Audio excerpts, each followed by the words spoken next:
Our people have been conditioned to just accept that we are poor, we are nothing, and somebody must help us. So even if when they are doing well, they will not show you where they are doing well. They will show you where they think you must help them. When you come here, if you have a product and you are looking at just 1% of the top of the market, you are likely to struggle and fail. There are big companies that have come here, focused on just the top, and they failed. Why? Because in their country they give them credit card so people can spend anyhow. Nobody's giving you any credit card here. So when you bring a product, people are thinking before they make a purchase. The African is not an African until he starts to educate himself beyond what the Europeans have taught us. No matter what, if anybody looks like me, it's not European. You see, you could be there for 1,000 years, you're still an African extract. You know, there's some people in America who don't believe, they look just like you and I. They don't believe they're from Africa. They are not Arabs, they're not Chinese. So if you look at the races of the different races, you're either African, European, Caucasian, Chinese, Indian, Arab. Which one are you? You are not any of them. So your race, we identify by your race. You can say that you don't come from Africa, but as a race, you're an African. So long as you look like me. And if they do the DNA test, they will not find you in Britain. They will find you in Africa. So you may hate Africa, but if you hate Africa and you look like me, you really hate yourself. And you never have comfort and peace until you accept that. Because you can't hate really what you are and be at peace with yourself. Because they look at even their presidents who are white. They say that I'm from England, I'm from Scotland, I'm from Ireland. They accept that. But you looking like me, you can't say that you're an Irish. So you are trying to come from anywhere but Africa. What is the reason? Why? So if you look at many of our people, if you say he's successful, why is he successful? Yeah, he's a politician. A politician does not create any value anyway. In terms of economics, no, he doesn't. Really? The country takes care of him. That's the fact, and they know. So if you became wealthy because you joined politics, you have not created any value. If you start a church and you become wealthy, you have not created any value. You say, as Africans, our financial intelligence is low. Yes, especially those of us who they sent to school. That's why we have a lot of land. You're looking for a job. Really? It shouldn't be the opposite. That they should be the professor who taught you. Do you think he had money? No. Financial intelligence will reflect in the economic problems that you solve. You put 10 graduates together and ask them a business idea. I want to start an event company. I want to write a business plan. I'm looking for venture capital or something. That's what they do. Take your friends who didn't complete JSS and tell them they should give you business idea. Now you hear it. I want to go to something and bring product. I want to be a spare parts dealer. I want to go to the market and bring coconut. So the uneducated one know more because the business is in the culture. It's not in the classroom. So they know what people need. So they never have problem as to what they have to take to the market for people to buy. You go to Makola and tell me that somebody has money and they don't know what to do. But you have a lot of educated people who have money don't know what to do, because that is what the game is. They are creating money in the market all the time. And so if you want business ideas, you don't go to the classroom. You go to the market, because that's where they know what is in demand in the market. If you go anywhere and you say that you want to create wealth and you can't build a business, you can't create any investment, you are deceiving yourself. That is not way. You just get some money, build some house that you never live in Ghana, and it takes you 5 years to build that house. For me, that's not worth. And that is the kind of education that we have to give to our people, that this is not worth.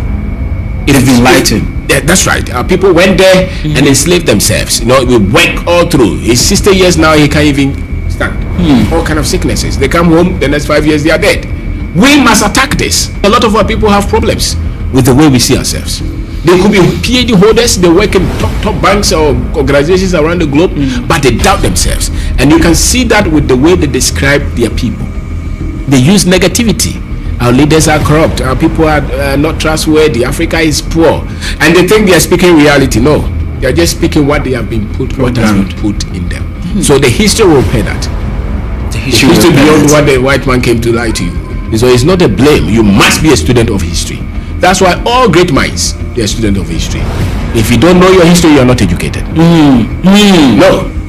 If you don't know your history as an African, you are not educated. Your strength is weak. That's why you want comfort. That's why you want to run away. That's why you're looking for visa. That's why you're very. Look at a lot of our young men now. They want to go to Saudi Arabia, Dubai, and they are treating them like animals, but they still want to be there because they don't know who they are. The moment you know who you are, you stand up to say, I cannot be a slave anymore. I cannot put up with this anymore, because you know who you are. A man without confidence, self-confidence, is a man that you can easily overcome. And how do you build self-confidence? By the knowledge that you find about yourself. You know, and that's what I found. So that you can stand up and fight for yourself and for your people. The mind has been conquered already. For instance, was a Christian and had gone to Kwame Nkrumah University. You think she would fight for us? She wouldn't have fought. No, because something would be broken. That's deep. Something. That's deep. So the African that can stand and fight will be an African who is proud of where he's coming from. One of your book is resilience, right? How to develop courage and strength as an entrepreneur. Yes, sir. Speak to me about that.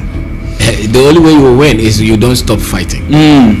If you quit, you stop on your greatness. So resilience means that it's going to take you a lot of fight to win. That is life. But our people don't. When the moment they see the fight, they go back. Most diasporans. Okay, so then you won't win. You are not meant for greatness.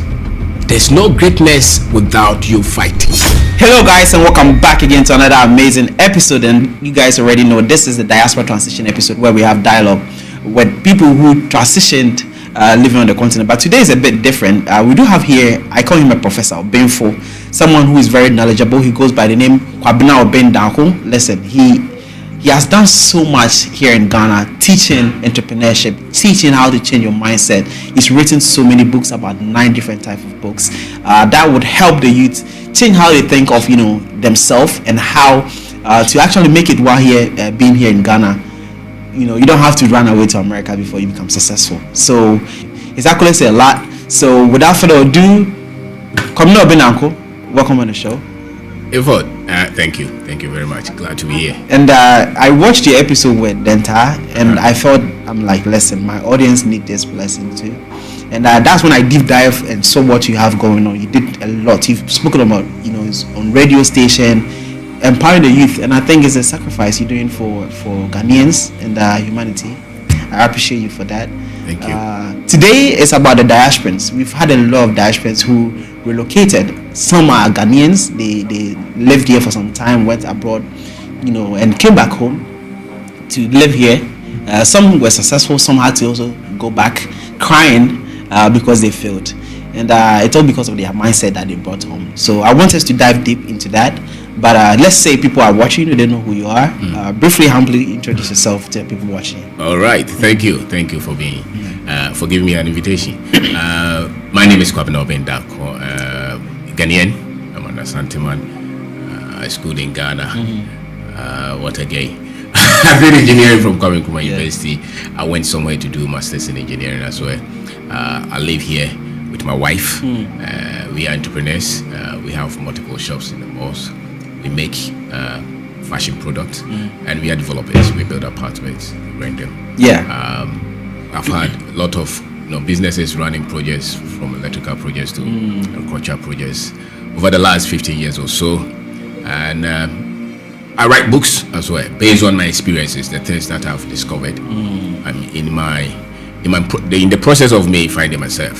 So the things that I thought I should have known growing up, I'll put some of them in books, because you can't change a man's life until you change his knowledge of himself. So when somebody brings you knowledge, they're actually setting you up for success. So those are the things that I sit back and say, no, these things we must push them, because if you look at a lot of things, we are staging our people to struggle and fail in life without being aware. Really? Yes. If you don't equip people with the right knowledge, you have set them up for failure. And you can see it, the things that we promote in our country, maybe all over the world. That's why people struggle in life so much, because you can't equip. You can't fight without the right equipment. I like that. And the main equipment is what? Is the mind that you have. Now, you mentioned how religion have destroyed the minds of our people. We'll dive into that later on during the conversation. I want us to go to your childhood a bit. Your mindset is quite different, where now you are impacting thousands of lives. Yes. Now, I saw one comment under one of your videos you did that this gentleman is making millionaires in real time. Yeah. Right. Because of how much knowledge you're actually given. How did you get this mindset? Where did it stem from? Like, where did it start? Wow.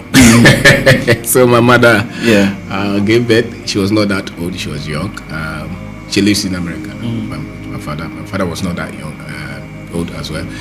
Trained as a teacher. My mother was she worked in a clinic. I was born at Yamfo in the Ahafo region, but we hailed from Astromaso, the Kwabre East region.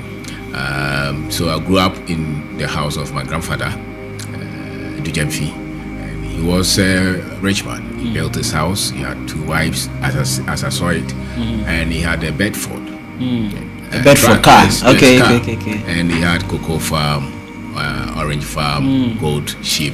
I picked a lot from him. My grandmother was also a farmer. She was a trader. Okay. She was selling a friend in Punam, dried bush meat, and she traded. She was not poor. She was wealthy as well. So I saw my mother also picked up. She was selling jewelry. Her sisters same traders. So I picked it. The academic side, I saw my father as a teacher. He moved around, not much rich. So these are the things that I saw. See. So you had a lot of traders around you growing up. Yes. Okay. Yes. What did that do to your mind in that early age? What were you thinking? That you can pick anything and live with it. That's what I saw. I made us understand that you don't have to be so complicated to pick anything, to build and to live your life. And it will also make you not be shy, of what you have and how you have to build with it. So we can go anywhere and jump in the trotro, go anywhere. Very, very much adaptable because of the environment that we grew up in. And there's so much data that we picked in a compound house, in the family house. You go anywhere, you see how people share their stories. You pick them. You were surrounded by entrepreneurs. I mean, your mom was a trader, your dad was a teacher. Yes. That contributed to the mindset that you have today. Yes, largely. And the social skills were picked from the family setup. You see your mother's mother, your sisters, your mother's sisters, sons. So it's a big family. And I think it's different from you being raised in a family where you and your mother, your father only live, and no uncle, no grandfather, nothing. Your social skills become a bit more, Okay. They don't develop because you're not exposed to. You also fight.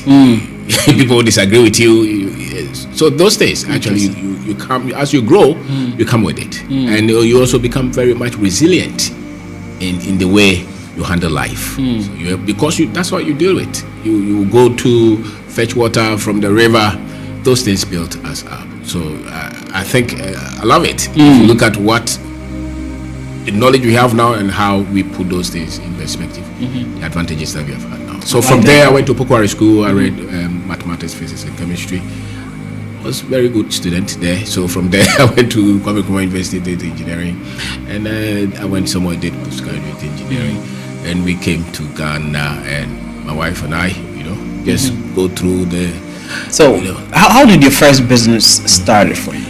My first business, okay, right? Just about. Let's say national service. We were just trying everything, with my friends in Kumasi Santasi. Fichire, father on the move.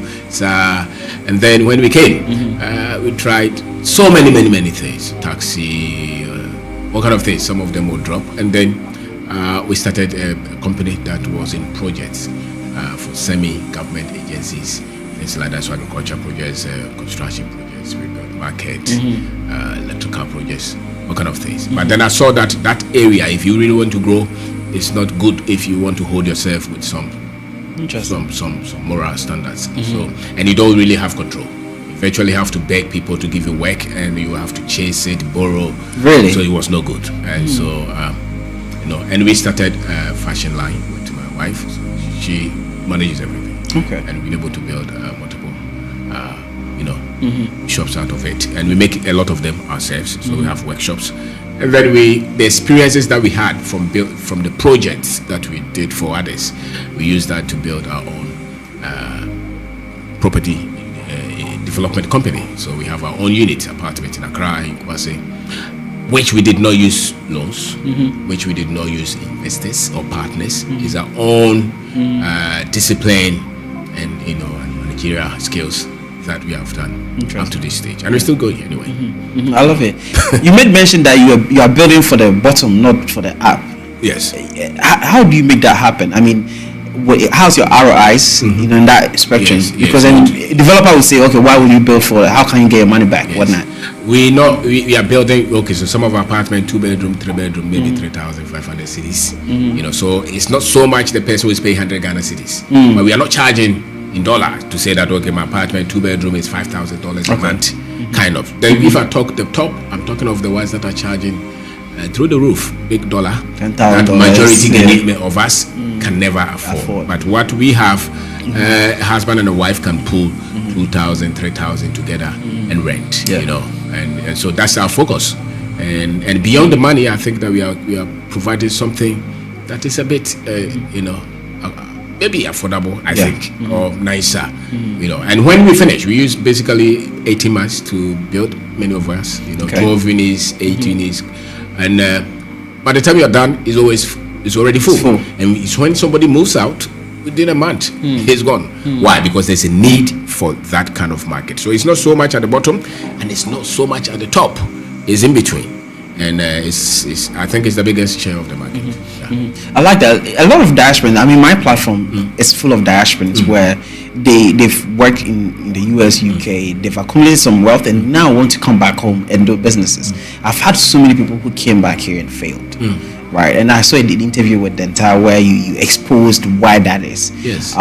What do you think would be the proper approach moving forward for diasporans to be able to now move and then move the right way? Yes. Right. Now you made mention that the local work that has no respect. Yes. Jadie, the market woman, you think she's not making money. This is where the money is. Yes. Do you want to speak on that and how diasporans can actually think differently to really succeed when they move down here to Ghana? Wow, thank you. The entire video was heavy. Yeah, I loved it. Very heavy. The thing is that when you come or when you want to come here, I think what we have used is the African consciousness. When you try to find yourself as an African, you read your history, you become very much optimistic and positive African. You become so much patient with our system. It's not because you put up with any foolishness, but at least you try to put a lot of things in perspective because you have different data. So if you live abroad and you want to come here, I made mention that you are not coming to save us. Don't come with the thinking that you are coming to lift us out of our poverty. We are very poor. It's all mechanisms. Yes, we have our challenges, but everywhere in the world there are challenges. You go to China, there are challenges, but China is throwing light on where they are doing well. Everybody is promoting their strength, their advantage. Why would you want to come here and focus on our weakness? In that case, we will never be lifted. So I've been to America before. I didn't see that they promote those things in their movies so much. They promote all the things that they think they are good at. I've been to England. You see a lot of terrible things, but they will never put that on TV until you are there. But we is the other way around. Our people have been conditioned to just accept that we are poor, we are nothing, and somebody must help us. So even if when they are doing well, they will not show you where they are doing well. They will show you where they think you must help them. And so I don't think we should press on that. We should just come. You come knowing that I'm going just like any other place, and there are good things, there are bad things. I'm not going to save them. I'm going there to learn and learn how to fit in such a system. When you come here, if you have a product and you're looking at just 1% of the top of the market, you're likely to struggle and fail. There are big companies that have come here focused on just the top and they failed. Why? Because in their country they give them credit card so people can spend anyhow.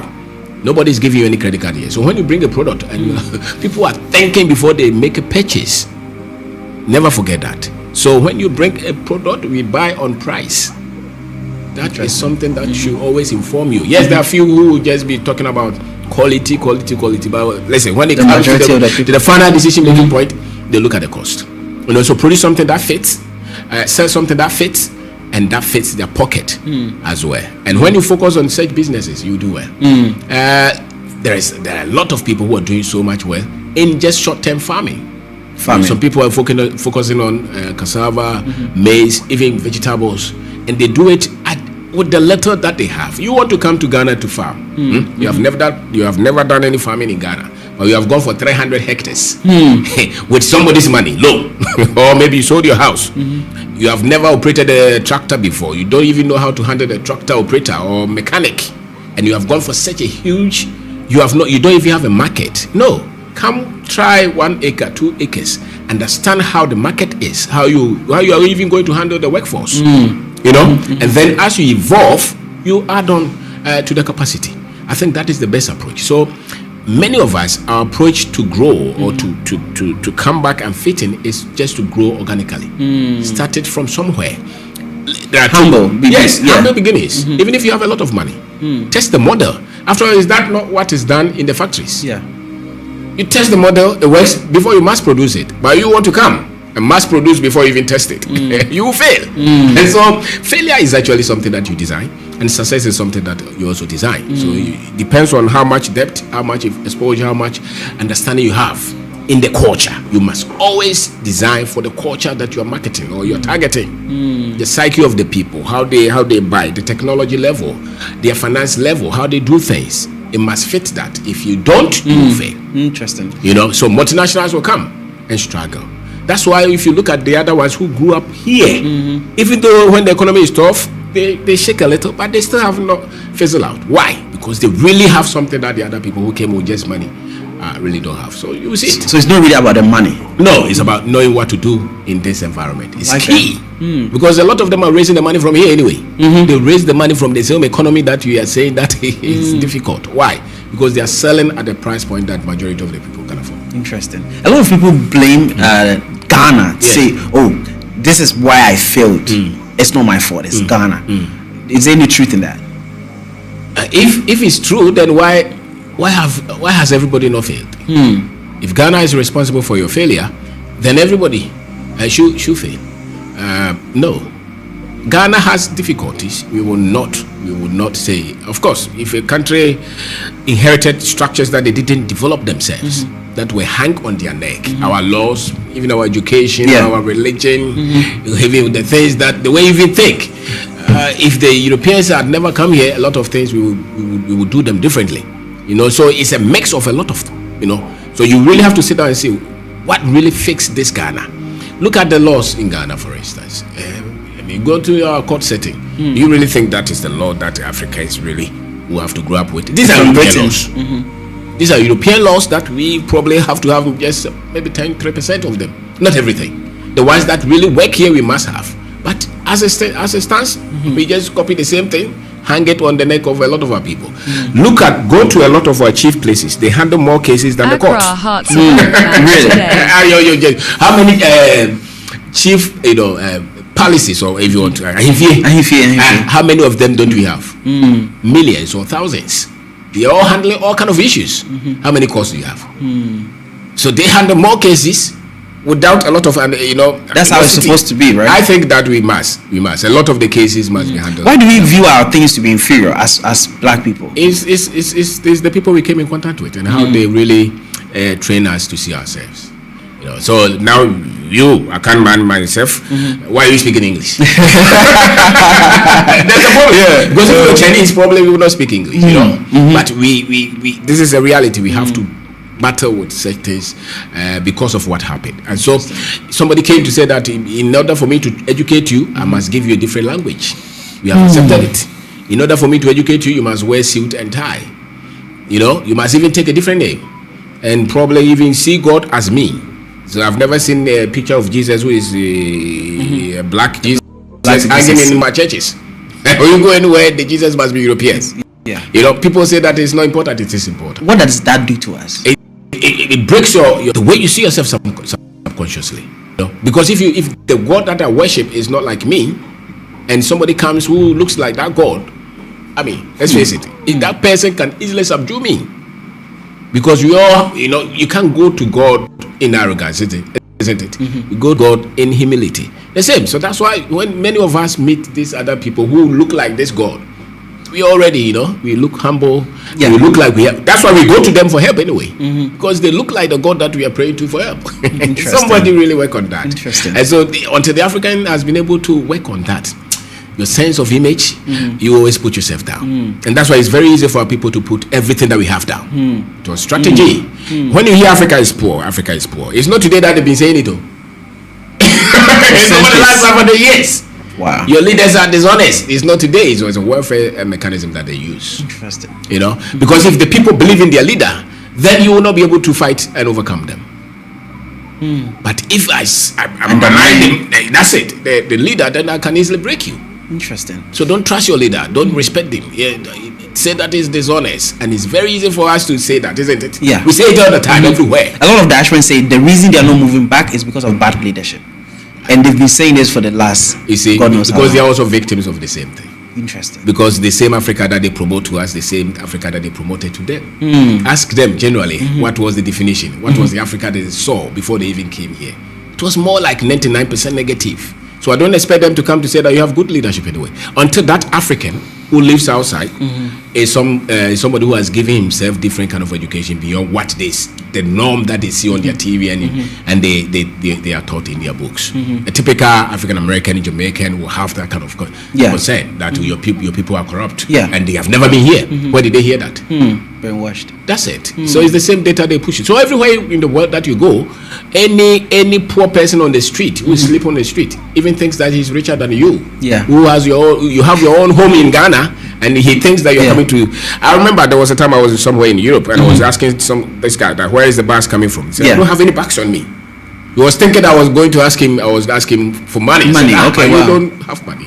I'm saying, where's the bags? Yeah, because he probably have an accent, so he thinks he's better than you. But he thinks that I'm begging. Can you speak on that? A lot of locals came to me saying that they are maltreated by diasporans and almost come across that they know better than them, and it bruises their ego sometimes, and therefore they kind of collude in a way to break down the business just to teach them a lesson. Wow. Can we speak about that dynamic? Wow. For them to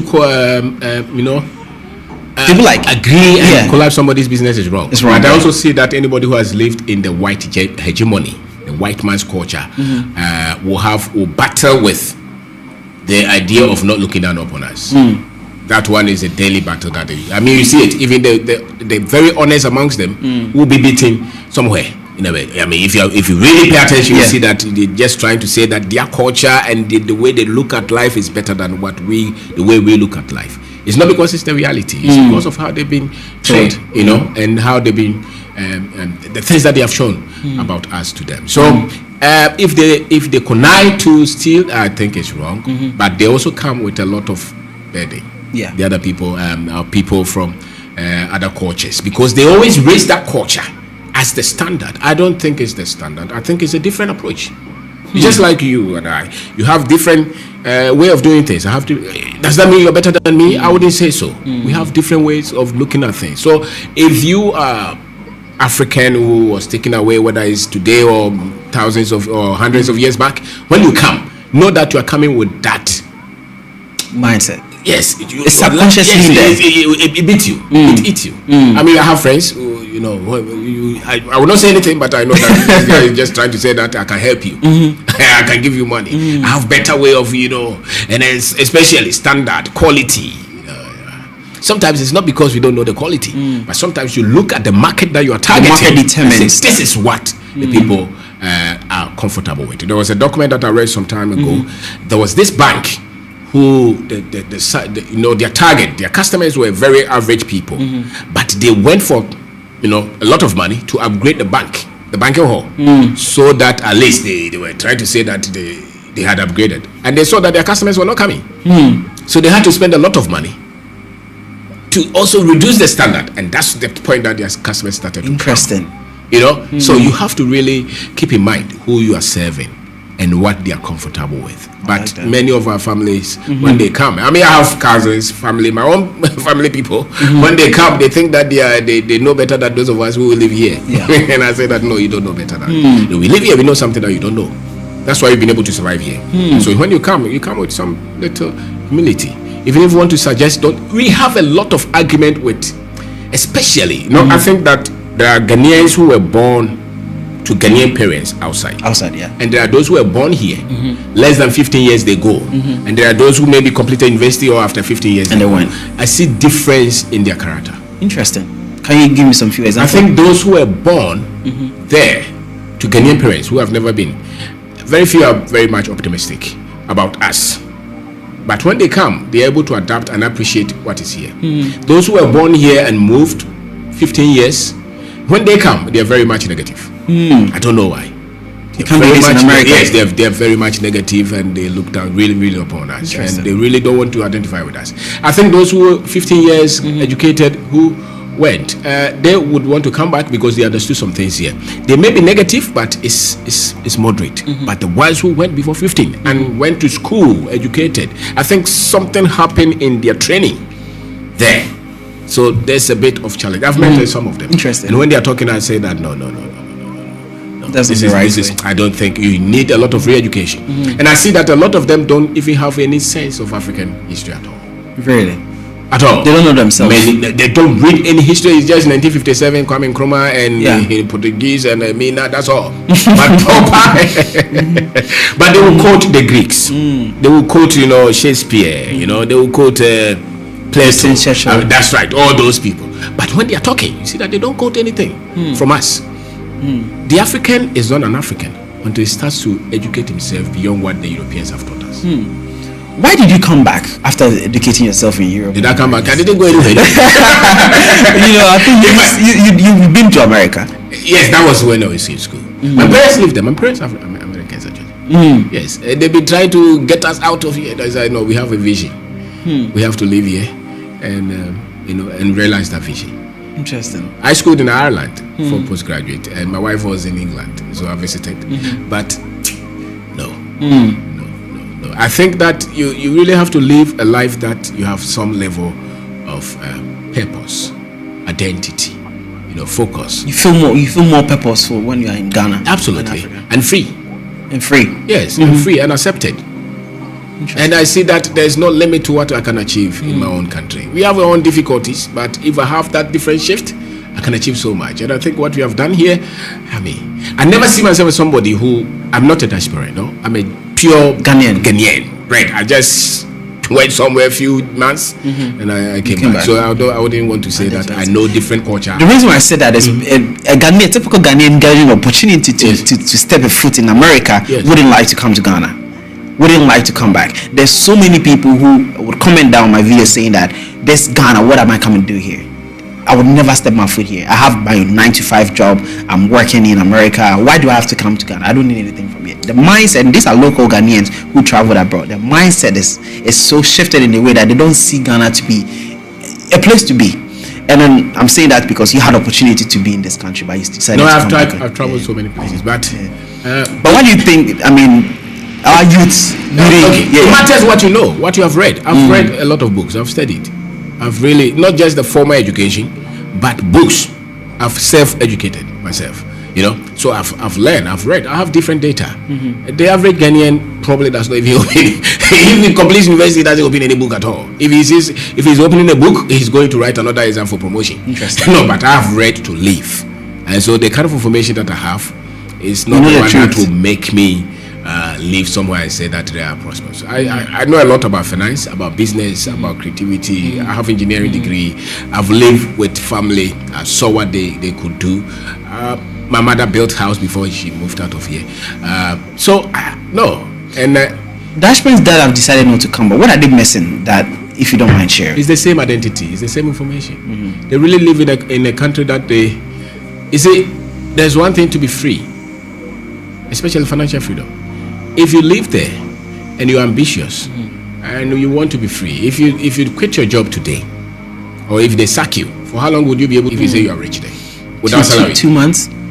You see, many people cannot. We saw it during COVID. Yeah. So it means that many of our people, they just are not aware of the very system that they live in. A lot of them are suddenly in debt even. Why do you have to use loan to build a house, to have a house? The house that we have put up here, no, we were able to build something according to what we could afford. I cannot hold it that for the next 35 years of my life, somebody is always on my neck paying something. Paying money.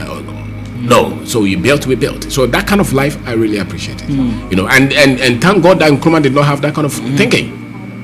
It's not just about your comfort. It's also about, if you look at our people, what can we do to make sure that we lift or we change the narratives? I think that if you're driven by that, your choices and your decisions will be different. You not only look at your interests, but you look at what can I also do to make sure that our people live in dignity. So if somebody wants to live for himself, no problem, live for yourself. But we want to see the problems that our people face and see what we can solve. I mean, with the life that we have at the moment. I like that. In 2019, the government initiated the Year of Return, inviting the descendants of Africans who were enslaved during the slavery time. My question to you is, what do you think of it? The campaign, did it set a realistic expectations for those in the diaspora about moving back to Ghana, in your personal opinion? I think there was Pan-African Panafest when we were growing up. So I think those things followed, and Ghana has always been doing that. I think it was a great thing. Even though they were coming a lot of the times during Christmas to just party. Yeah. It was a great initiative. I think they could take it to industry and innovation and business, at least, because those are the areas that will bring development. But I think whatever it is, it was a great thing. Even though the government could take it forward to actually, not just let them come and go, but there could be some infrastructure to actually make sure that, they are involved in the society itself. Maybe they did it. I'm not fully much into that, but I think whatever it is, it was a good thing. No matter what, if anybody looks like me, it's not European. You see, you could be there for 1,000 years. You're still an African extract. There's some people in America who don't believe they look just like you and I. They don't believe they're from Africa. They are not Arabs. They are not Chinese. So if you look at the races of the different races, you're either African, European, Caucasian, Chinese, Indian, Arab. Which one are you? You are not any of them. So your race, we identify you by your race. You can say that you don't come from Africa, but as a race, you're an African. So long as you look like me. And if they do the DNA test, they will not find you in Britain. They will find you in Africa. So you may hate Africa, but if you hate Africa and you look like me, you really hate yourself, and you never have comfort and peace until you accept that, because you can't hate really what you are and be at peace with yourself. It's never true. So they're doing that based on what they know, and much of it is misinformation. And I can say that many African Americans, Jamaicans who have embraced their Africanness, not necessarily coming to Ghana, are very much more at peace with themselves than the other ones who are trying to deny. Interesting. Yes, you can see it. African Americans who come here, whether they are the top people we see on TV or nobody knows them, they are very much remain when you meet them than the other ones who are trying to say that they are just Americans. I'm telling you. Because they look at even their presidents who are white. They say that I'm from England, I'm from Scotland, I'm from Ireland. They accept that. But you looking like me, you can't say that you're an Irish. So you are trying to come from anywhere but Africa. What is the reason? Why? It's because of what they taught you about programming. Yes, and you believe the lies that those people who came to fight. Because they didn't come to trade, they came to war. They came to fight us. They came to subjugate, and we actually withstood them. We fought. The only thing is that the story is told in their favor, and so people think that we sold them to slavery. We sold them into slavery and all that. They also forget to tell the stories of African kings and queens who fought and died, trying to prevent a lot of these things. So the whole scheme was not designed by Africans. We didn't sit down to design that let's trade people. No, somebody came with that design, with that shape, with the guns, with the chains. You could not just put the Africans, and it's not only Europeans. The Arabs had been here from the 7th century for over 1,000 years. A lot of our big kingdoms were undermined by the Arabs. Interesting. So when the Europeans came, Africa had already fought so many years. This is the history that when you learn, then you will say that living here is not that difficult, because then you process different kind of information. I like that. Now, look, I was in a flight coming from China to Africa, and I was the only black person in the flight.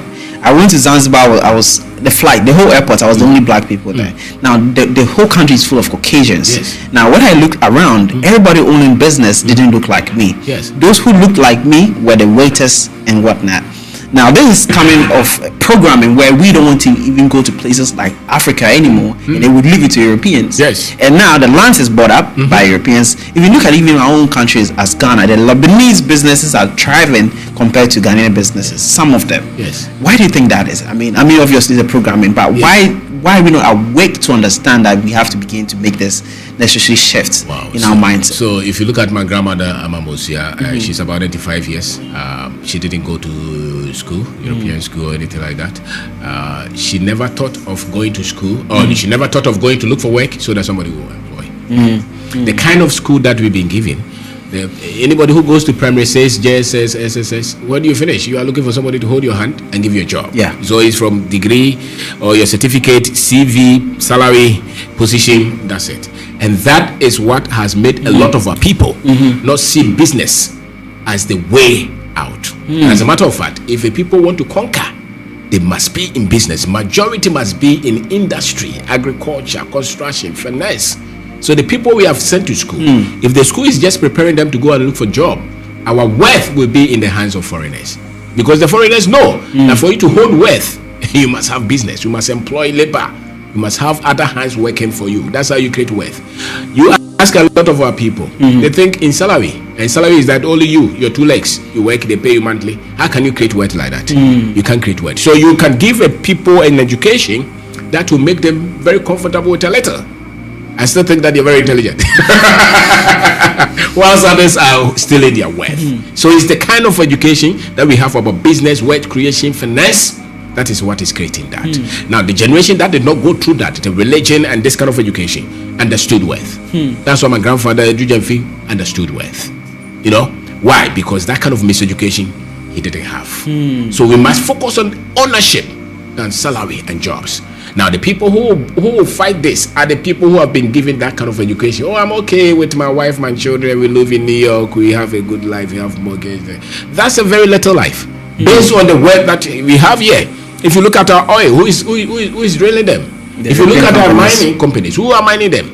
If you look at our finance sector, who are those in charge? Even our retail and wholesale market, the agriculture. These are all wealth for us. The missing link is the kind of conviction that they have made us to have, which is be comfortable with a lot of degrees. Or you see a lot of our people, masters, PhD, and when they finish, the government must give them some position. So if you look at many of our people, if you say he's successful, why is he successful? Yeah, he's a politician. A politician does not create any value anyway. In terms of economics, no, he doesn't. Really? The country takes care of him. That's a fact. I mean, they know. So if you became wealthy because you joined politics, you have not created any value. If you start a church and you become wealthy, you have not created any value. When you create a table, when you employ people, you create something. You need a carpet to create it, the light, the chalawati, the soap.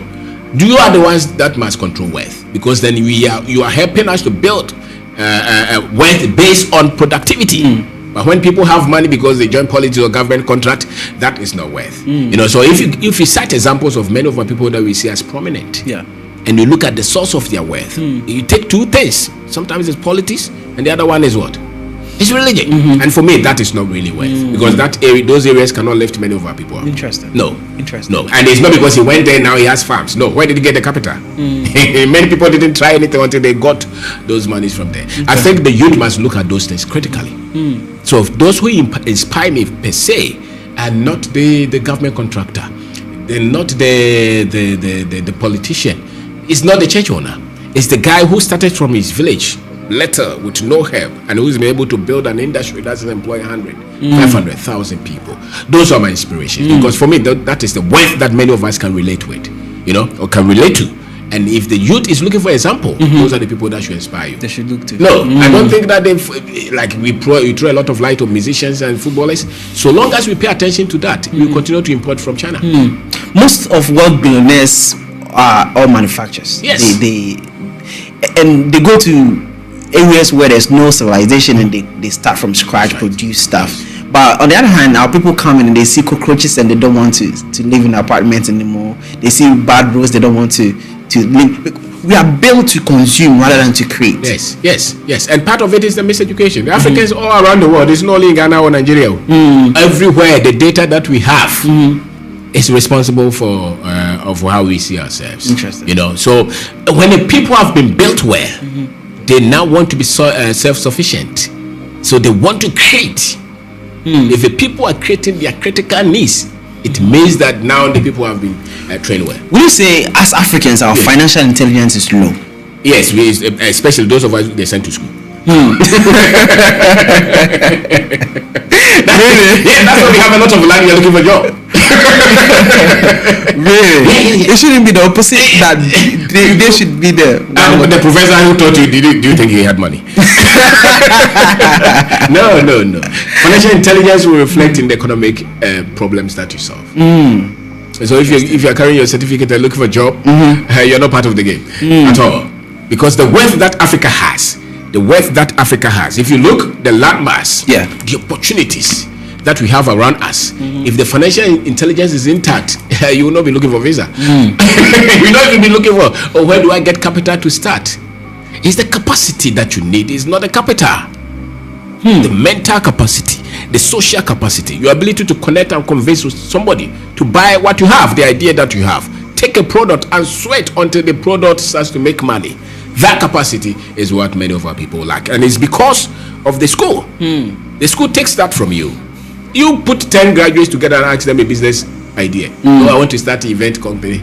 I want to write a business plan. I'm looking for venture capital, something. That's what they take. Take your friends who didn't complete JSS and tell them they should give you business idea. Now you hear it. I want to go to something and bring product. I want to be a spare parts dealer. I want to go to the market and bring coconut. So the uneducated one know more because the business is in the culture.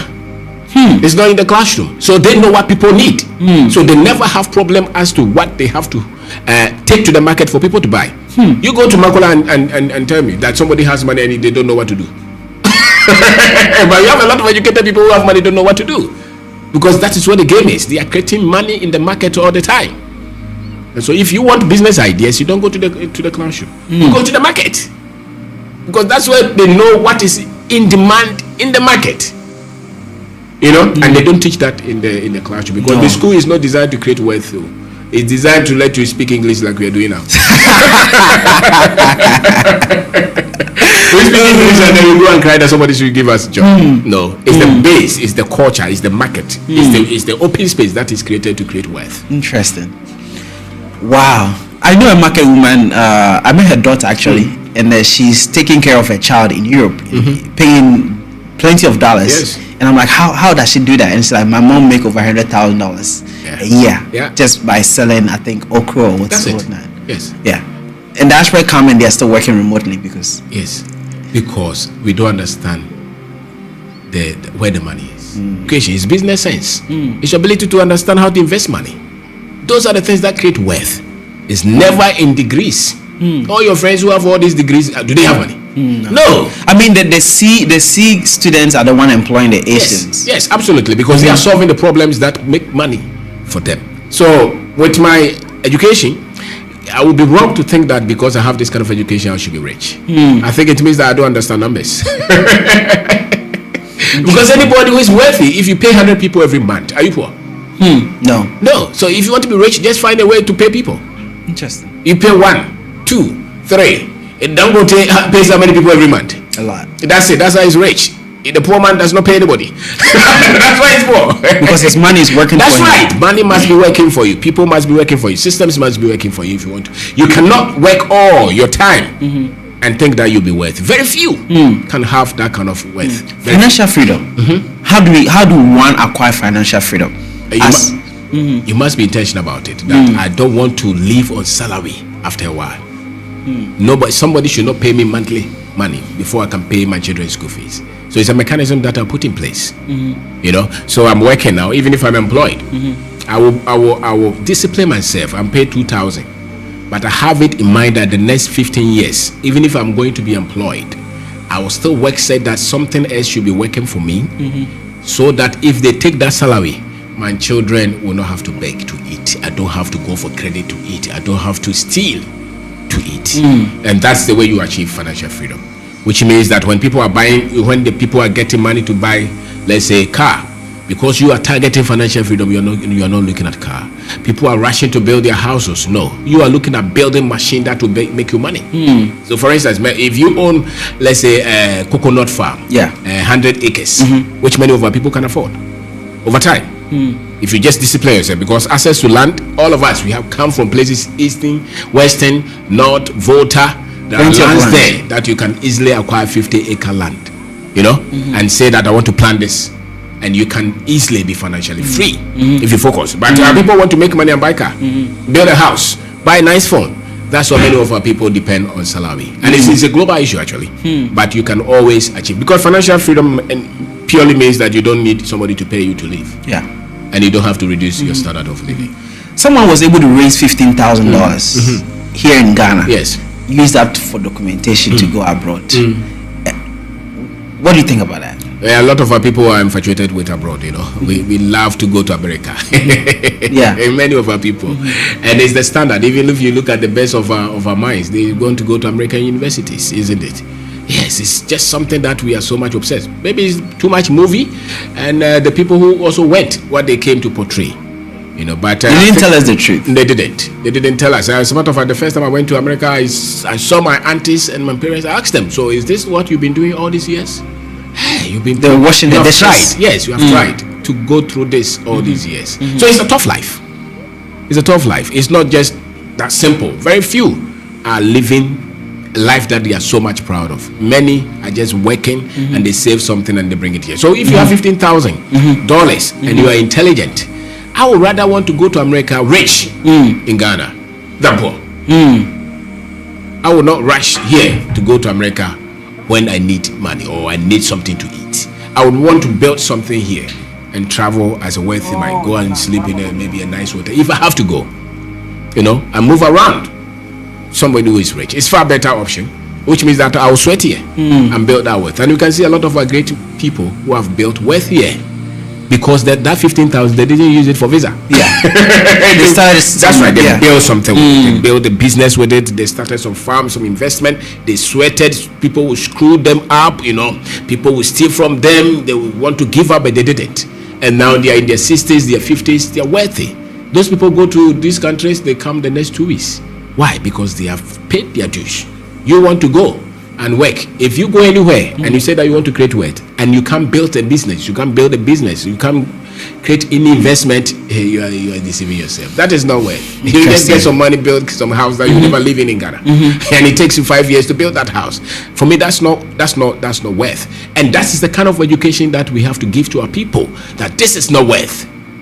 They've been lied to. That's right. Our people went there and enslaved themselves. We work all through. He's 60 years now. He can't even stand. All kind of sicknesses. They come home. The next 5 years they are dead. We must attack this. That we are killing our people with this deception. That once you get from here, you go to England. No. You said that's colonialism. Yes, it is.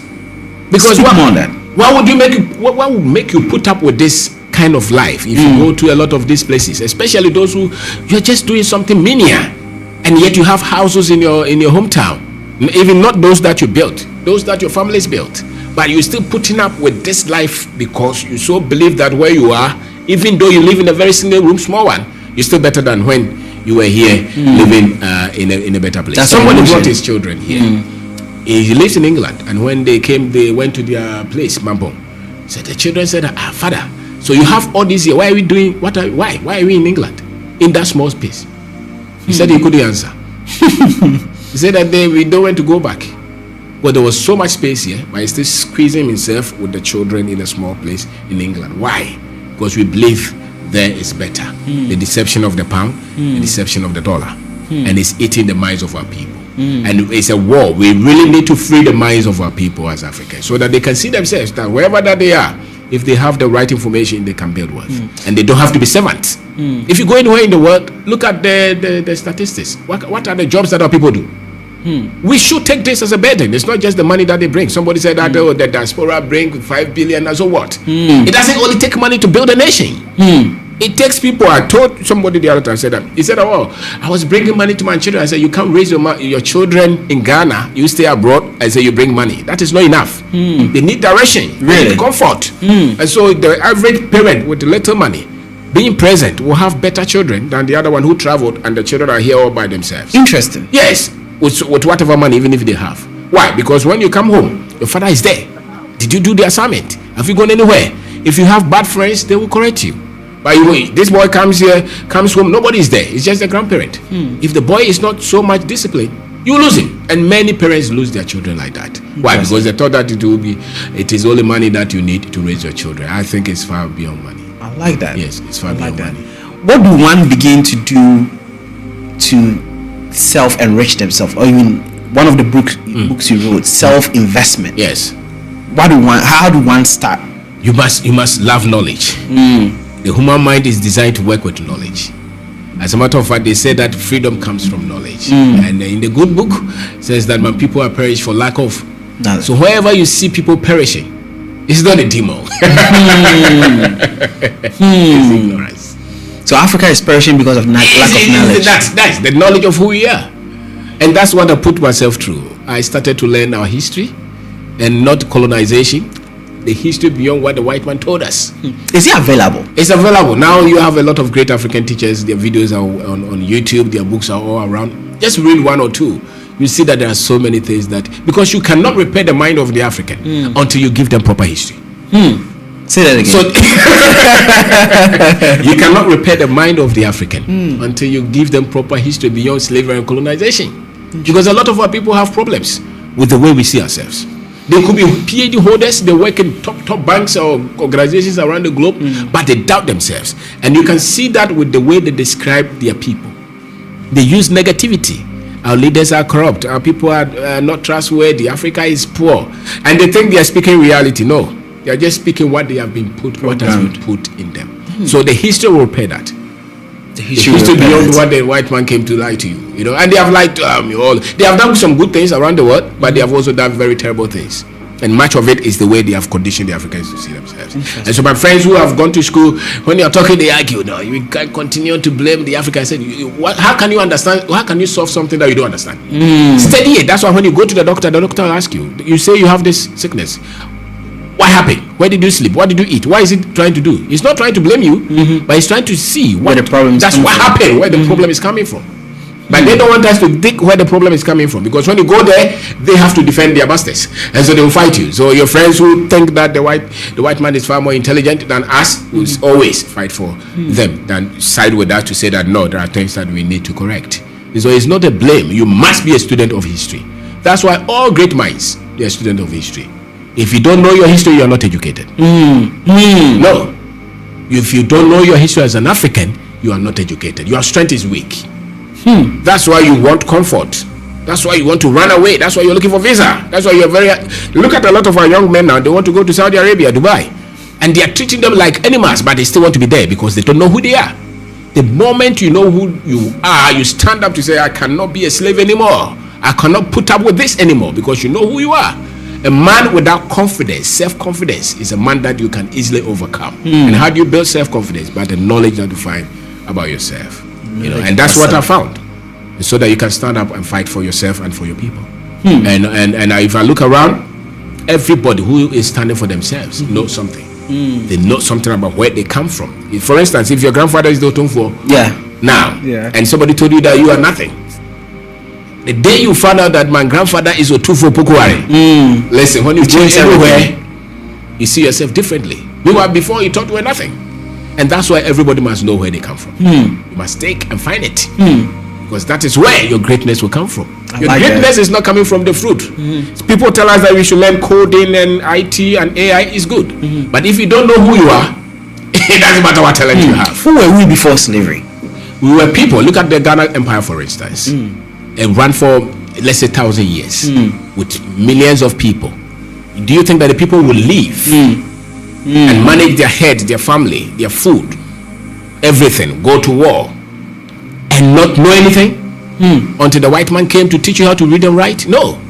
Let's say if the last person of any civilization dies, the information with that civilization all goes away. So somebody comes to tell you that you are nothing, you believe. And that is what happened to us. Is also they came, a lot of this history that we see now, they are just the 19th century European concoction. Interesting. So go beyond that, because their own historians said that the Africans were great people.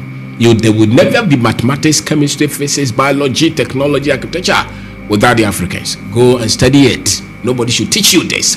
Go and find out, because they will not put it in the colonial education that they are giving us. This education they are giving us, 90% is European. European, pseudo-European history. You know, that's why Marie Curie, Einstein. They are the only ones that you find in our books. Where are the Africans? Correct. The law of flotation. Are you saying that until they discovered that there was no flotation? Discover that in this world, where is the oldest human orchestration or human edifice? Any edifice that human beings built, where is it? Africa. It's not on the continent. And you say that these people, until we came, they were nothing. That's a lie. It's a concoction from the 19th century, 18th something that they cooked. You know, but if you look at the the things that are left, look at I study our chiefs particularly. You know, look at the 241 when all those things when they do. If you pay attention, you see that no, these things were not just 50 years. These are it connects back to ancient thousands of years. And I think that we have prototype that we can all learn from and see ourselves as a great people. You know, they have their greatness. We must have our own greatness. We have our greatness. So don't let anybody put you down because you are looking up to them. The more you look up to them and see yourself as nothing, you know, it's very, very easy for them to make you do anything that they want. Yeah. I like this. Wow. A lot of natives, locals, have abandoned their culture and religion. Yes. Because of so-called voodoo. Yes. I know some people who are royals. Yes. But they don't want to even go back to the students. That's because of is that how deep the brainwashing is? Yes, it's very deep. When the Europeans go, you know, the Anglican Church, when they are doing their rituals, it's not ritual, isn't it? It's godly. When the Catholic Church is doing something, because they drink the blood thing, and all those are not rituals. What, yeah. But when we do, I'm a Christian. When we go to do it, you know. I remember when I was a child, my grandfather would take me to his priest. He's a comfort, and he would cook chicken. You know, they cut them, do all kind of things, and then we will eat them. I will eat them. I'll come home, my mother say, "Hey!" But I love going, so I'll go with him. He was a very disciplined because that's man. Who you are. That's who we are. And there's right? nothing wrong with it. Like the way they are trying to make us believe. So now I question almost everything that these guys came to tell us. Interesting. Because they are practicing some things, but they want to say that it's Christian. But when we practice similar thing, now it's evil. It's a different thing. Why are you not condemning the ones that the Indians are practicing? Why are you not condemning the ones that the Chinese are practicing? But when it comes to the Africans, everything about us must be condemned. Don't we see it as something? Is because the wealth of Africa must be in their hands. So when we condemn where you come from and what you have, we can easily control you. That's why we can sign the lithium and give to them and say, give us 3%, 10%. It's very easy. Because you're ready. The mind has been conquered already. For instance, was a Christian and had gone to Kwame Nkrumah University. You think she would fight for us? She wouldn't have fought. No, because something would be broken. That's deep. That's deep. So the African that can stand and fight will be an African who is proud of where he's coming from. How do we train the youth to be more Pan-African or to be more to believe in themselves? We must teach our history. I was listening to a talk show that a former president said that, listen, I wish my legacy is that my people will be as old as the Bible. He said he was talking to his people, and as futuristic as the internet. Every great people know where they come from. The reason our youth don't seem to believe in themselves is because they don't know where they come from. They are just full of movies. I had a young guy saying that the white man is very smart and he invented every great thing around them. Yes, because that's what he knows. And when he goes to school, that's what they teach him. And so now that I have a lot of young boys now, carpenters, masons, who are learning history. The people who follow our platform, they are learning history. And they will come and teach me. They say that I found this. I say, I don't know that one. Tell me. And they are digging. They're studying. And now when they talk, they will tell you that, boss. The other day, somebody sent me a message. He said that I gave 60,000 to somebody to get me visa. When I came to your platform, I stopped. I'm saying that I'm not going again because now I can see a lot of opportunities around me. I'm not going there. I said that when you want to travel as a rich man. That's what, not as a desperate person. You know, so there's so much wealth in our country. It's the sense of being, sense of identity, sense of dignity, accepting ourselves. So go and read your history. Go to the internet, search it. They say that how do I know that is wrong? All right. The thing that they have told you, you still believe them. You think they are right. It doesn't matter. Find anything that says good things about you, absorb them. I like that. Because it's so imbalanced that you can't go. You have to really bring it up, and it doesn't matter how deep you must go to bring that out. So go, even if they tell you that you created human beings, speak it, because they have done a lot of damage to us. You know, so we need messages that will lift the consciousness of our people. There's a difference between consciousness and culture. Many of our people are cultural, so we know how to eat fufu, wear kente, but the consciousness is built with deep sense of your history, and that's where you see yourself as equal human being, not that the white man created everything. Somebody will even say that the Africans are cursed.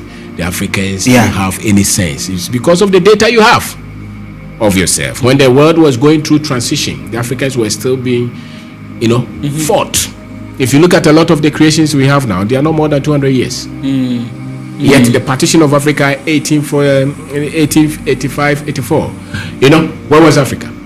So a lot of this industrial revolution, even Ghana's independence is what? It's just 1957. Yeah. A lot of these things that we see, management systems, science, technology, all this happened. A lot of it happened just after that. And that was the time that we were still fighting for. And are you even independent? I don't know.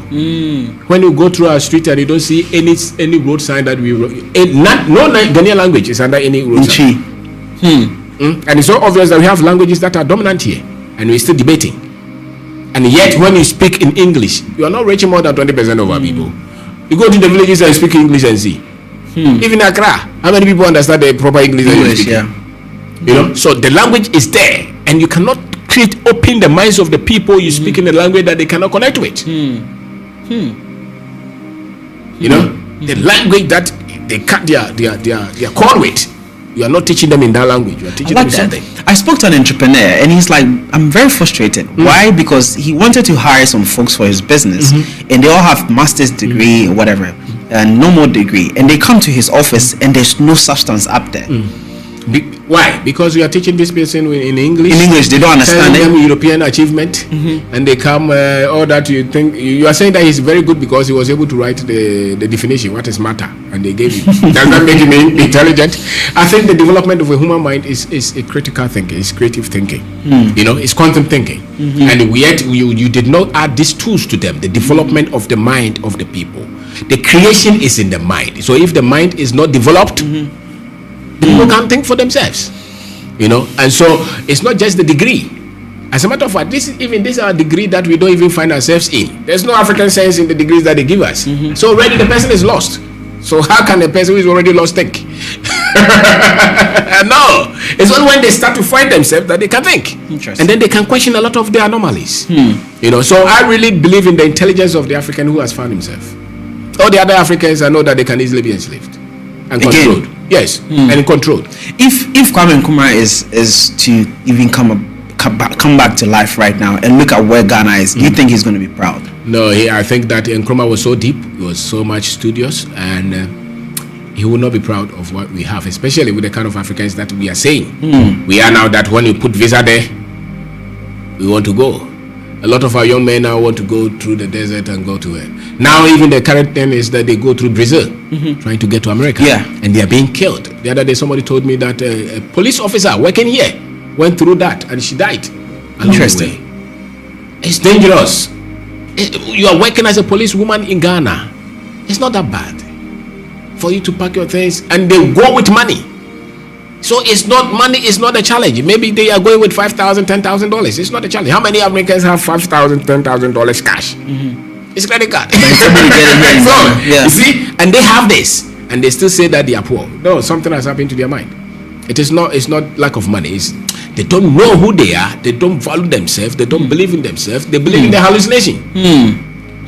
Because you can easily convince the people who really don't know who they come from. Easily. It's just like a tree without root. The wind can blow and they fall down. That's very interesting. Yes. One of your book is resilience, right? How to develop courage and strength as an entrepreneur. Yes, sir. Speak to me about that. The only way you will win is you don't stop fighting. If you quit, you stop on your greatness. So resilience means that it's going to take you a lot of fights to win. That is life. But our people don't. When the moment they see the fight, they go back. Most diasporans. Okay, so then you won't win.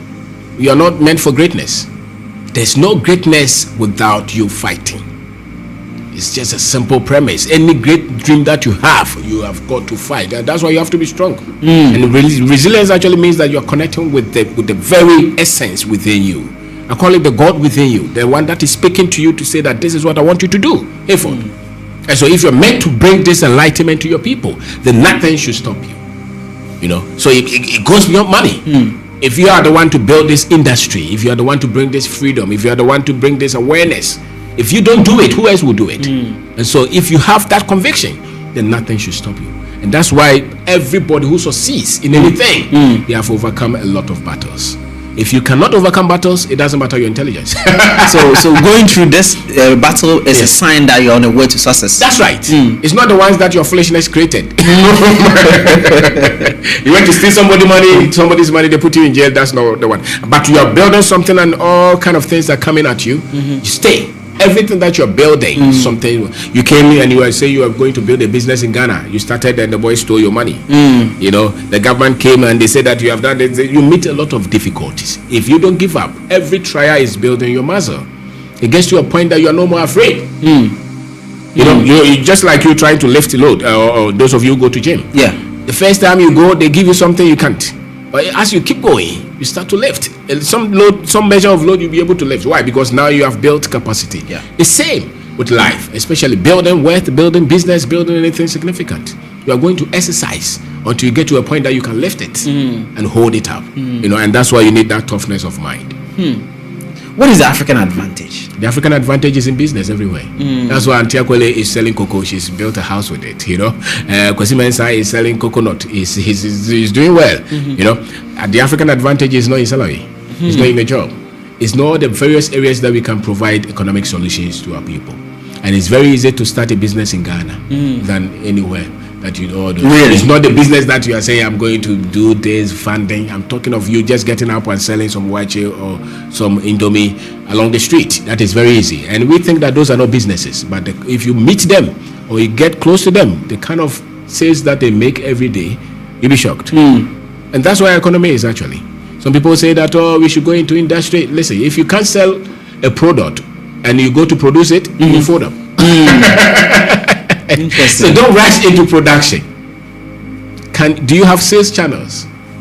As a matter of fact, in our economy, the approach is different. If you use the straight jacket that they have put around the world, and even those that they teach us in business school, you fail. It doesn't apply here. Much of it don't make any sense. A lot of our friends that we went to, some of them we even met them in business. They are trying to hold their neck with all these complex structures. This is man, this is man, this is man, this. I'm looking for funding, investor. They are all fizzled out. Why? Because who is going to give you that money anyway?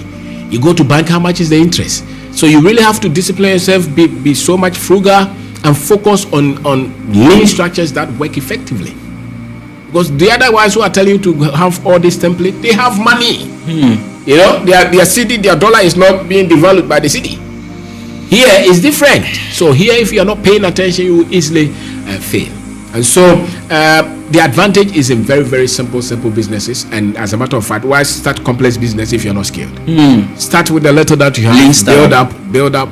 It gets to a point you see that you can be successful. And any achievement that you make in a country, be happy. Don't compare it with the dollar. How much do you make in the dollar? Am I selling in dollar?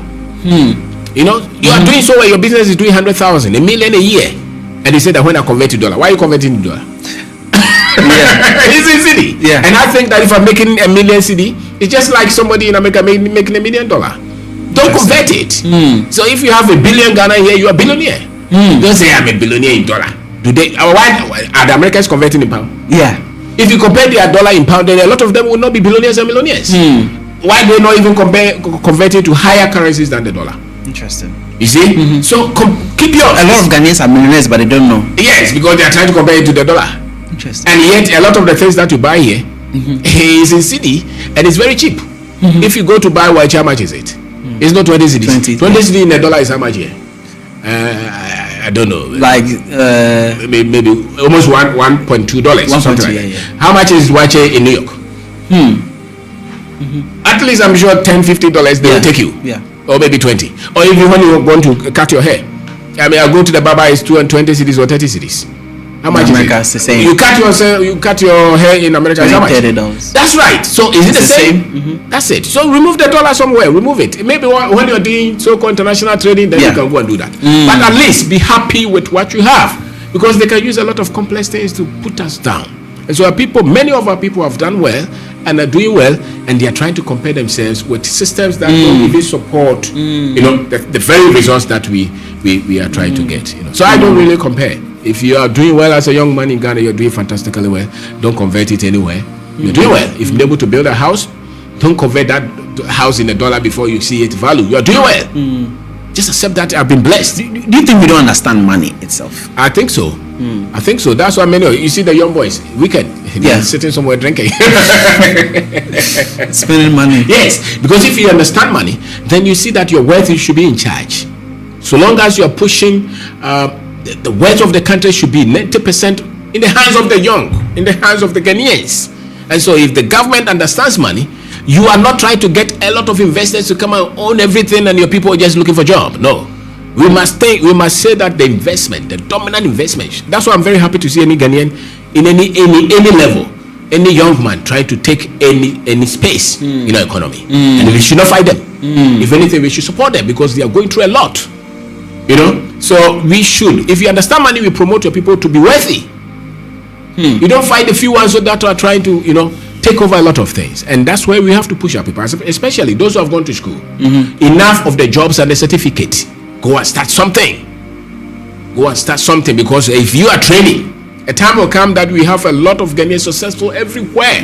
Then we can push the others who are trying to take over our economy. But if the country is doing well and the wealth is not in our hands, we are slaves. We are servants on our own land. The wealth must be in our hands. And how do you create wealth? In business, investment. And that's where we have to push our people. You say he's looking for capital. Which capital? Go and start something. Push. Yeah. You are holding a phone which is 10,000 cedis, and you're saying that you're looking for capital. Send the phone. It's easier for them to raise funds to buy an iPhone than to raise funds to start their own business. Yes, because they are not. The financial education is low. So they really don't think that we need to create wealth. We need to create wealth, whichever level.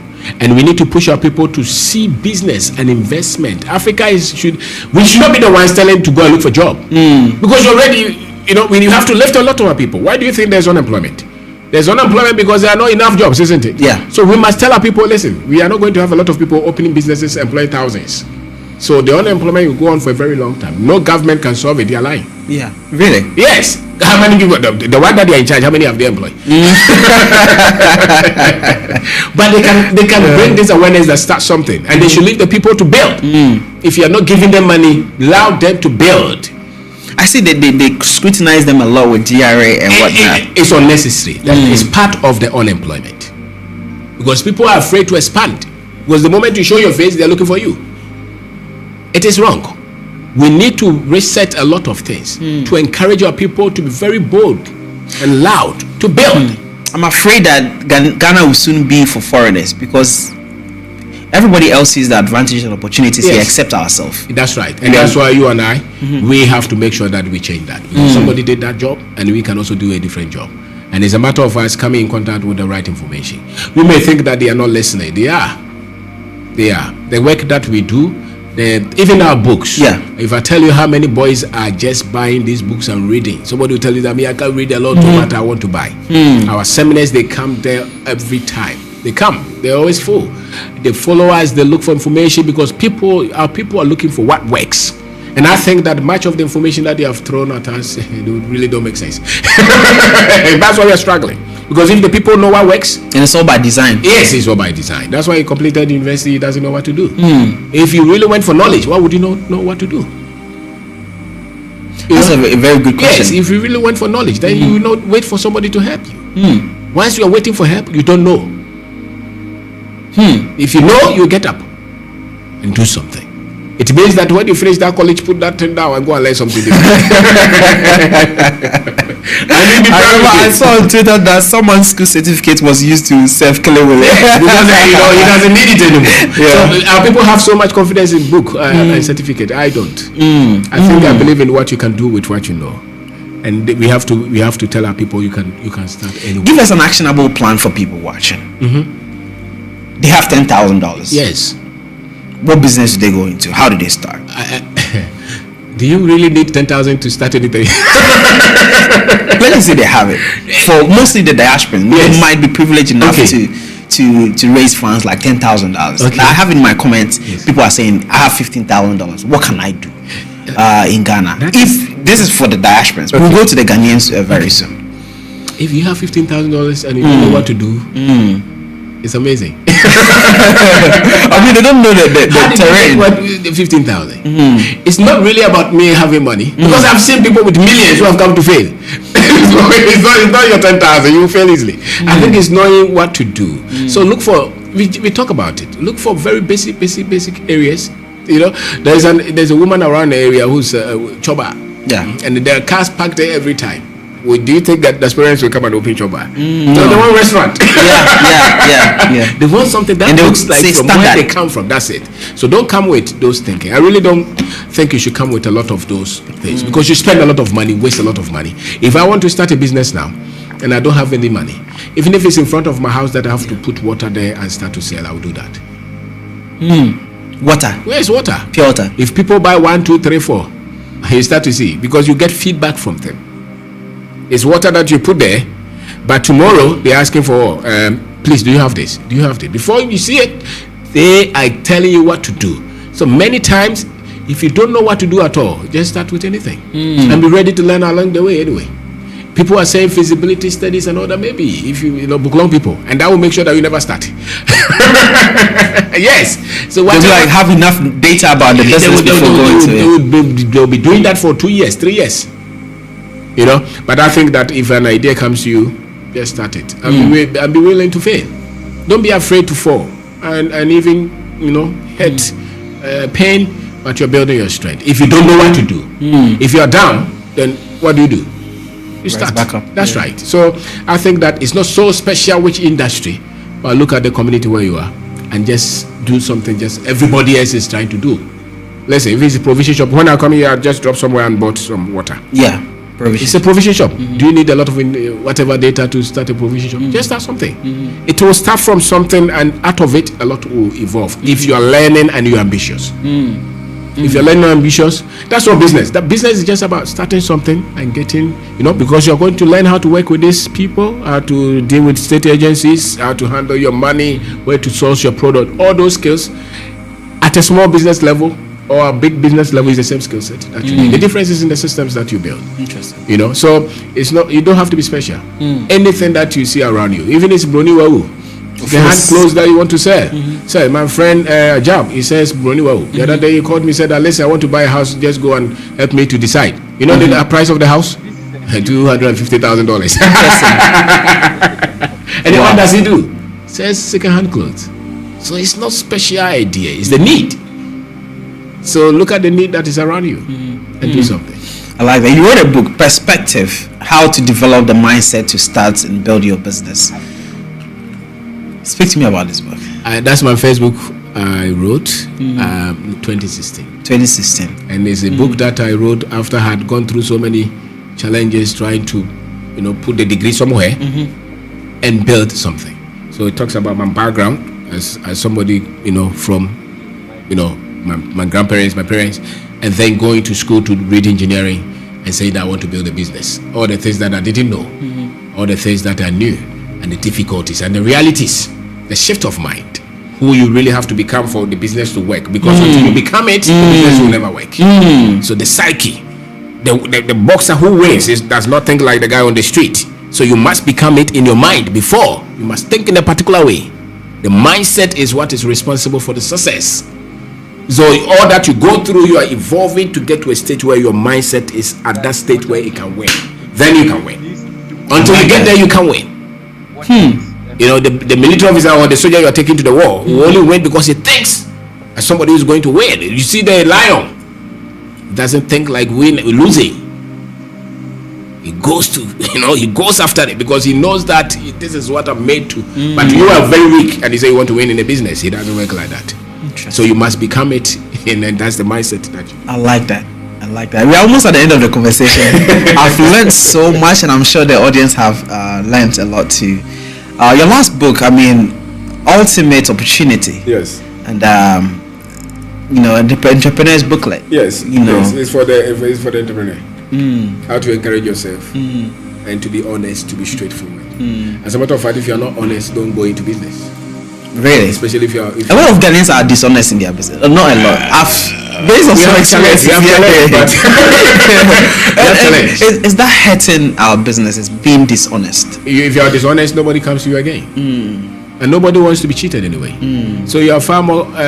You have an advantage if you're straightforward and honest. Just tell them, I can't do it. I can do it. This is 2,000. This is 3,000. You must get what you paid for. And those people with that are always the ones who are winning in business.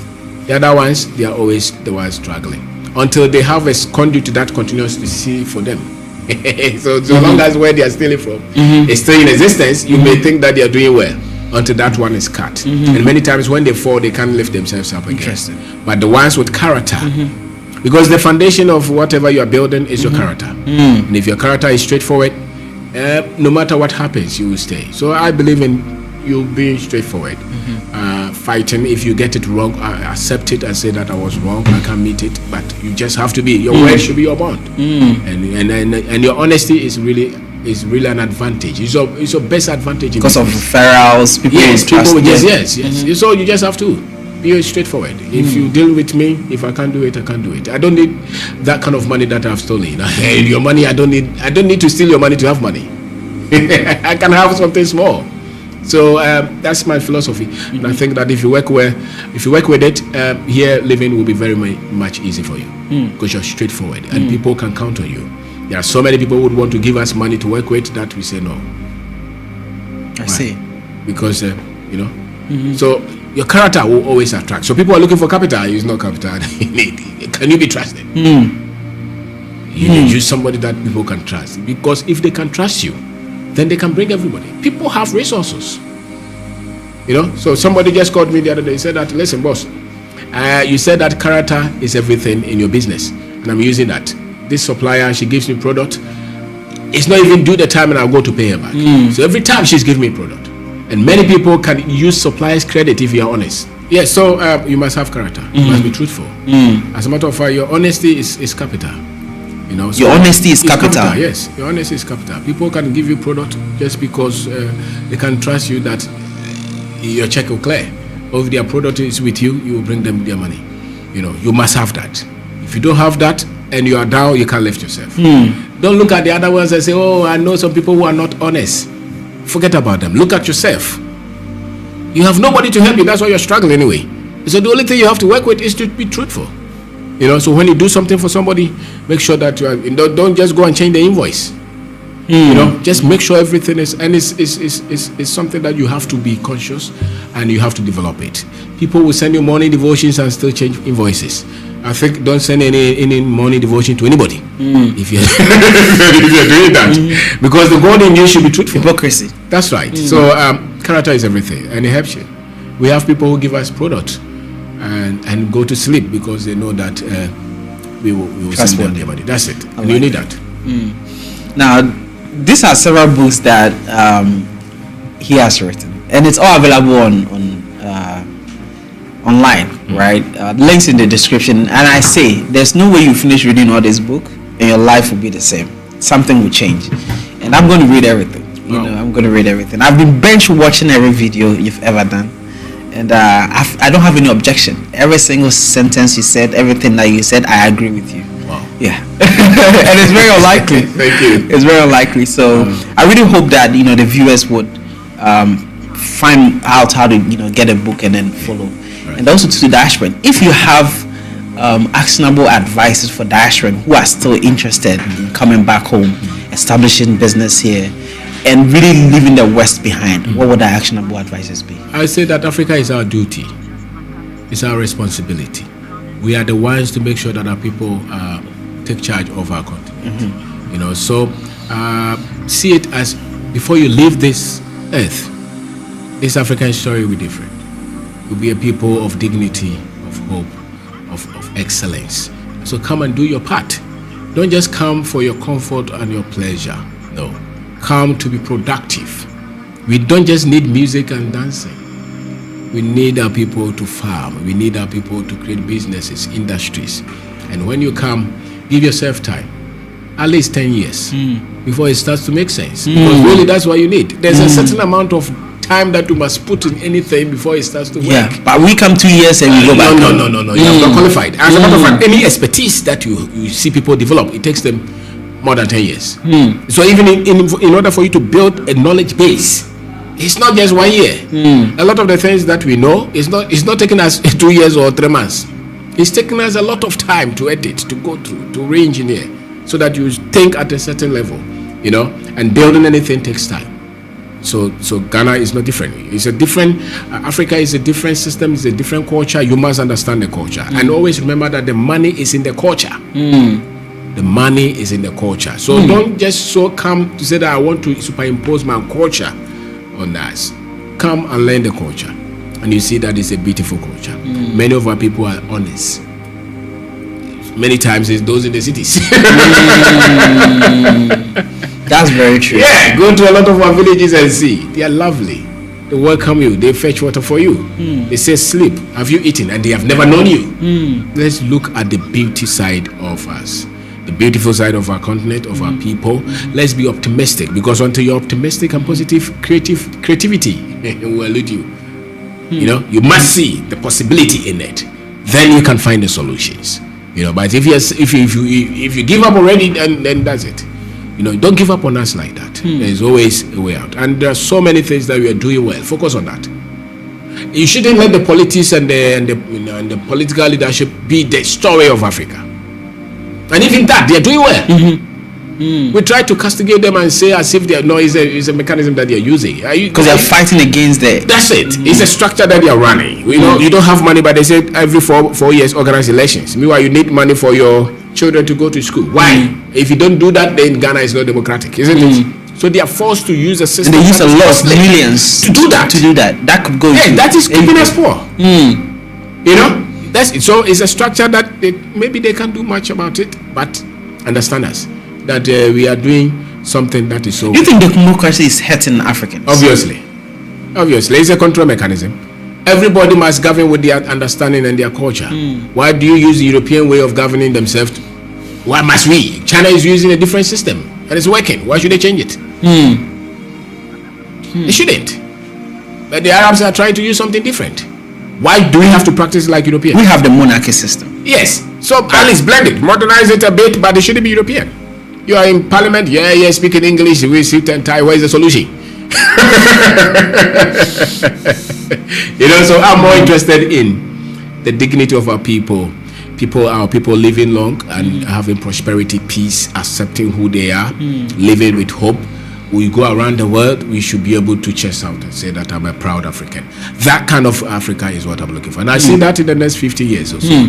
I can see that our people are waking up. You say that, let's say, enough of this. So that's why you can see a lot of Africans who are lived somewhere, they say want to come. Now they have to learn how to come. That's the only bit of it. And how to come and be successful. Yes, and be successful. You have to learn that. And when you come, you have a lot of patience. You must have that. Patience. Yes, patience. Be patient. You have hope, but be patient. And keep working. And it works if you don't give up. That one I can bet my last peso on it. It works. If you don't quit and if you don't leave and you continue to learn, you're open-minded to educating yourself, you're learning, you're asking questions, it works. If you have one thing to change about Ghana or Africa in general, what would that be? Our sense of history. Our sense of history. We must learn our history. We must go and look for knowledge. History books that written by Africans. You cannot replace your identity with religion. It's different. Who are you? I'm a Christian. That's not identity. I'm a Muslim. You see how defensive some Christians are when you try to correct them on their way of thinking. Yes, Why? Because it's a belief. They work with belief, not thinking. And believe is because you don't know. That's it. You must believe in something different, and so when you question them, the mind seizes. And as a matter of fact, religion is designed mainly to take the minds of the people. I mean, institutionalized faith is designed like that. So only believe, don't question anything. And that's what, So we only believe that God exists. If you want to think about it, then they say that you are trespassing. Yeah. But really, God gives us a mind to think. So we must think. and you must ask questions. All we say is to be humans. If you cannot think and you can't ask questions, you are not a human being. You become a robot. Because really whatever is happening in your life is because of the way you think. On this earth, thinking, your mind, your thoughts are responsible for everything. But that people are trying to say that it's a spirit somewhere which is supposed to be in charge of everything. That's a lie. Everywhere you go, the people express their thinking. So this setup express your thinking. Whatever the way you do your things is because of the way you think. So if your thinking is right, then your life will be right. If your thinking is wrong, you have complications. So you help the people think rightly. And I'm saying that it is history because then you start to see yourself differently and as somebody who is able. And once you see that, that's it. You change it. Would you say Africa is poor because we are malnourished when it comes to intelligence or knowledge? Yes, I think Africa is rich. Africa just needs knowledge. Needs to believe that the knowledge that they have is enough to lift them, and they must take what they have and build it. The mango seed must germinate with the mango seed, grows with it. Every strength is in that seed. You as a seed in your mother's womb, and there's no other thing that has been added to you. You are just growing because they feed you. The same. We must grow what we have and feed it. But we are trying to say it's not good. So let's go and bring some other ones and grow it. And that's what we are struggling. I like that. If you have a final message to the people watching, what would that message be? Just be a proud African. Educate yourself financially. Own something. Build a business. Speak well of Africa wherever you are. If you have never come here, visit. Teach your children our languages and speak well of us. If we start to speak well of ourselves, speak well of our leaders, even though if you don't agree with them, and look at the good things that you're doing. The bad things, we can correct them, but we build with our strength, not our weakness. So I would say that if you're diasporan, come. And when you come, don't try to live in East Legon and all those areas. Come to La Paz, Achimota, Kumasi, Bantaba. So live in the culture, because that's where the majority of the people are. And wherever the majority of the people are, that's where the money is. And that's where you can succeed, because you target the bigger market. And once you understand that section of the market, anything that you try, you win. But if you focus on just a little, you are coming to Ghana, you want to open a restaurant, pancake. How many people in Ghana will eat pancakes? That's why I will beat you, because when I'm selling watching 10 a.m. it's finished. Your pancake the whole day, nobody is buying it, because you are bringing something that many of us cannot relate to it. Yes. I like that. How do people find you? My YouTube channel is Obendako. Facebook is Obendako. Website Obendako as well. TikTok Obendako. Our books, Amazon Kindle. You search Kwabna Obendako, you see me there. My number, if you want, I can put my number there. You can send me WhatsApp message and we will respond. 02466318874. 02466318874. We organize finance seminars, business seminars as well. As a matter of fact, on 23rd, we're organizing one in Kumasi, KNUST Engineering Department, and we want a lot of our young men to come. We are on the quest to say that our young men can live here and be successful. If they want to travel, they don't have to travel out of desperation, and they are not advantaged because they travel. They are advantaged because they develop themselves. And that one is open to everybody. Thank you so much. Thank you, brother. Listen, guys, I'm speechless. This conversation has opened my mind and my eyes to a lot of things, and I hope it did the same thing for you. I'm going to leave every details in the description and also on the screen. Go look for him, find him, reach out to him. Consultation. Do you do consultation? Yeah, people can drop. Yeah. Look, reach out, for consultation or whatnot. I think that will help you. And if you like the channel, like, share, and subscribe. Stay tuned for more amazing content like this coming your way. So without further ado, let's say bye-bye to the people watching. All right. Bye. Peace. Everybody. You know the surprising thing? I found most Ghanaians who lived here, not travel out, more wealthier than that. Absolutely. Yeah. Yes, because if you stay in the system, how you learn? You learn. And we never thought that they are the wealthier ones because they didn't even look like it. That's right. Right? They dressed with a Lacoste, shorts, and then you think they don't have. They have fullies, photograph on tape. Very true. Very true. But they are the ones that very we true. come to. These are not the wisest anyway. I like that. But everything is not. We do everything, and we have to know that. Then we can build. Because if you don't have confidence in who you are, Yeah. then you forever be a slave. I mean, look at in school that we were taught that the Europeans are the one who taught us to mine gold and whatnot. You see. That we didn't know what gold Is was. it true?